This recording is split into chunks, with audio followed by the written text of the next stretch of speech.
ఉదయం బీచ్ కి వెళ్ళి రావచ్చా అని అడుగుతున్నారు మంచిర్యాల నుండి సందీప్ గారు. సందీప్ కి ఈ మధ్య పెళ్ళైంది కాబట్టి వాళ్ళ ఆవిడని సుష్మాని తీసుకొని వస్తున్నాడు.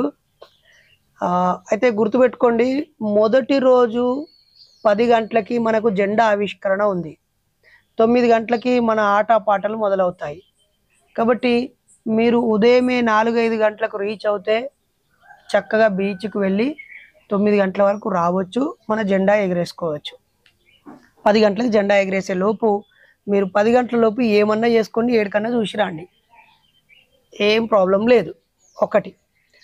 రెండోది, రెండవ రోజు ఉదయము మనకు కాస్త సమయం ఉంటుంది కాబట్టి మీరు వెళ్ళి రావచ్చు హ్యాపీగా.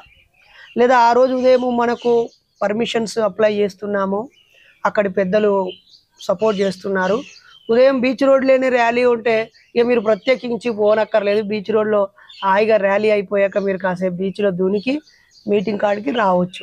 2 పనులు అవుతాయి. ఒకటి, బీచ్ చూసినట్టు అవుతుంది, తర్వాత బీచ్లో ఆడినట్టు అవుతుంది, ర్యాలీ చేసినట్టు అవుతుంది, అక్కడ ఉన్న పెరియార్ విగ్రహానికి దండేసినట్టు అవుతుంది. అది మిస్ అవుతే 3వ రోజు ఉదయం సమయం ఉంటుంది. మరి 3వ రోజు మనకు ర్యాలీ పర్మిషన్ ఇస్తే 3వ రోజు ర్యాలీ చేద్దాం. లేదంటే అందరం కలిసి వెళ్ళి ఆ బీచ్లో చెత్త ఉంటుంది కదా, మున్సిపల్ వాళ్ళ పర్మిషన్ తీసుకొని మేము ఈ పూట అవన్నీ క్లీన్ చేస్తామని చెప్పి ఒకరంట ప్రకృతి సేవా కార్యక్రమం పెట్టుకొని అందరం ఆడికే వెళ్ళి దాన్ని క్లీన్ చేసే పేరుతో క్లీన్ చేద్దాం, సమాజానికి సందేశం ఇద్దాం, ఆడ స్నానాలు చేద్దాం. ఆ నుంచి పోయి పెరియార్ రామస్వామి విగ్రహం కాడ పూలమాల వేసి ఆయన స్ఫూర్తిని కొనసాగిద్దాం. అది కాదంటే 3వ రోజు సాయంత్రం ఎర్లీగా 4-5 గంటలకి క్లోజ్ చేస్తాం కాబట్టి మీరు ఆ రోజు సాయంత్రం అంతా బీచ్లోకి ఆడుకొని రావచ్చు. రాత్రి 10 దాకా వచ్చినా మీకు భోజనం పెడతాం. సో అందరూ 3వ రోజు సాయంత్రం బీచ్కి వెళ్తే బెటరు.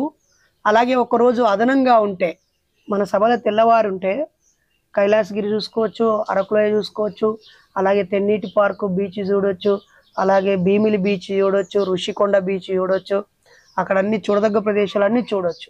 ఒకరోజు అదనంగా ఉండాలని చెప్తాను. ఎందుకంటే సభల్ని వదిలేసి అటు పోయి చూసి వస్తాం, మేము ఎంజాయ్ చేయడం కోసం ఈ సభల్ని అని అనుకుంటే అది వాళ్ళ చైతన్య లోపంగా భావిస్తాం.